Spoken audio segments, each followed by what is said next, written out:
885 అడుగులు. ఈ ఆగస్టు 11వ తారీఖున అంటే 2 వారాల కిందటే ఈ ఆగస్టు 11వ తారీఖునే 879.50 అడుగులు అంటే 880 అడుగులు దగ్గర 880 అడుగులు 879.50 అడుగులు అంటే ఉజ్జాయింపుగా 880 అడుగులు ఆగస్టు 11వ తారీఖునే నీళ్ళు వచ్చినాయి. అవకాశం ఉన్నా కూడా పోతిరెడ్డిపాడు ద్వారా కిందకు రాయలసీమ ప్రాజెక్టులకు నీళ్లు సరిపడా ఇవ్వడానికి చంద్రబాబు నాయుడుకు మనసు రాలేదు. ఇది చాలా చాలా ఇంపార్టెంట్ పాయింట్, క్రిటికల్ పాయింట్. ఎందుకనంటే పోతిరెడ్డిపాడు హెడ్ రెగ్యులేటర్ ద్వారా శ్రీశైలం నుంచి నీళ్లు విడుదల చేయాలి అని అంటే 880 అడుగులు ఉంటే 44,000 ఫుల్ డిశ్చార్జ్ కెపాసిటీతో పోతిరెడ్డిపాడు నుంచి నీళ్లు కిందికి వదలచ్చు. నీటి మట్టం తగ్గే కొద్దీ అంటే 880 అడుగుల నుంచి నీటి మట్టం తగ్గే కొద్దీ పోతిరెడ్డిపాడు ద్వారా నీళ్ళు ఇచ్చే పరిస్థితి తగ్గుతూ పోతుంది. 854 అడుగులకు శ్రీశైలంలో నీళ్లు ఎప్పుడైతే పడిపోతాయో ఆ 854 అడుగులు కిందికి పోతే అసలు నువ్వు ఇవ్వాలనుకున్నా కూడా రాయలసీమ ప్రాజెక్టులకు నీళ్ళు ఇవ్వలేవు. పోతిరెడ్డిపాడు ద్వారా ఇవ్వలేని పరిస్థితి. అలాంటిది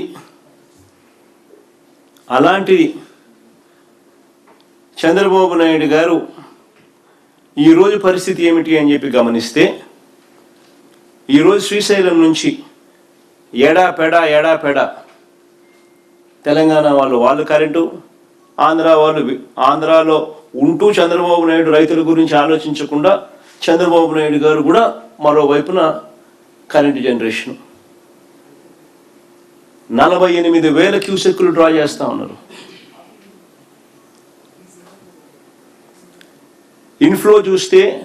ప్రస్తుతం ఇన్ఫ్లో చూస్తే కేవలం 7,000 క్యూసెక్కులు మాత్రమే ఇన్ఫ్లో ఉంది.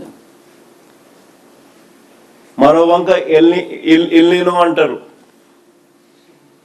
కరువు అని కనపడతా ఉంది. సెప్టెంబర్ 15 దాకానే వర్షాలు పడతాయి. సో జూన్ అయిపోయింది, జూలై అయిపోయింది, ఆగస్టు కూడా అయిపోవస్తుంది.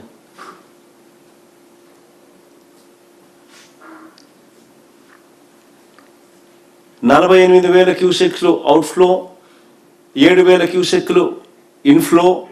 నికరంగా చూస్తే దాదాపుగా 3.5 టీఎంసీల నీళ్లు శ్రీశైలం నుంచి ఖాళీ అవుతా ఉన్నాయి. ఇదే పరిస్థితి కొనసాగితే, ఇదే మాదిరిగా వర్షాలు పడని పరిస్థితి, డెఫిసిట్ రేంజ్ కొనసాగితే 3 వారాల్లోనే శ్రీశైలం రిజర్వాయర్లోని నీటి మట్టం 854 అడుగులు దిగువకు చేరిపోతుంది.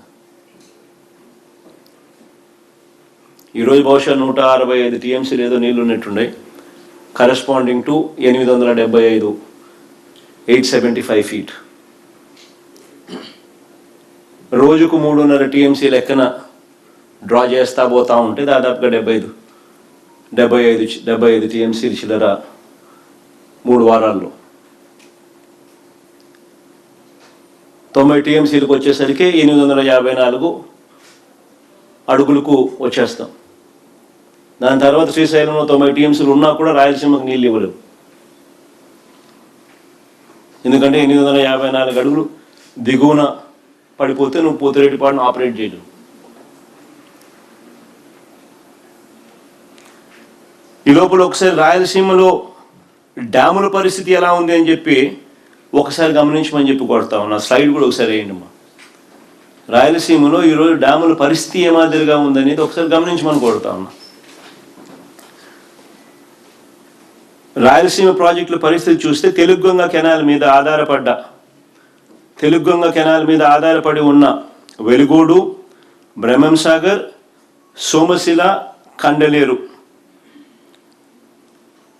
ఈ ప్రాజెక్టులకు సంబంధించిన గ్రాస్ స్టోరేజ్ కెపాసిటీ 180 టీఎంసీలు అయితే ఇప్పుడున్న నీళ్లు కేవలం 55 టీఎంసీలు మాత్రమే ఉన్నాయి.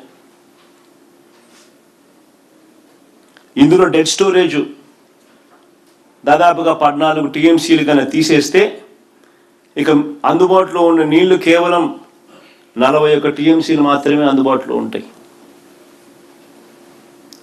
అంటే కేవలం 23% నీళ్లు మాత్రమే ప్రజలకు అందుబాటులో ఉండే పరిస్థితి.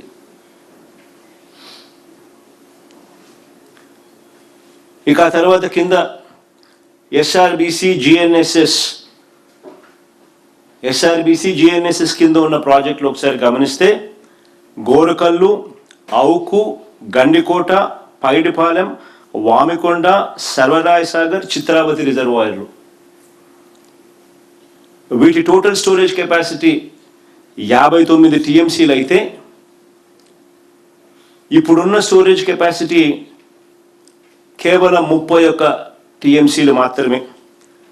డెడ్ స్టోరేజ్ 8 టీఎంసీలు తీసేస్తే మిగిలి ఉన్నది కేవలం 23 టీఎంసీలు మాత్రమే అందుబాటులోకి ఉండే అవకాశం.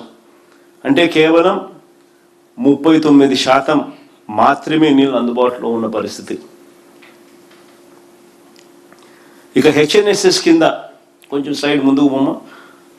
ఇక హెచ్ఎన్ఎస్ఎస్ కింద ఉన్న ప్రాజెక్టులు ఒకసారి గమనిస్తే జీడిపల్లి, గొల్లపల్లి, చెర్లోపల్లి, పత్తికొండ, కృష్ణగిరి, అడవిపల్లి వీటికి సంబంధించిన గ్రాస్ స్టోరేజ్ కెపాసిటీ 43 టీఎంసీలు ఉంటే ఇప్పుడున్న నిల్వ కేవలం 4 టీఎంసీలు మాత్రమే.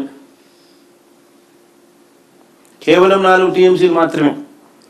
డెడ్ స్టోరేజ్ 1.65 1.65 టీఎంసీలు తీసేస్తే ఇక అందుబాటులో ఉండేది కేవలం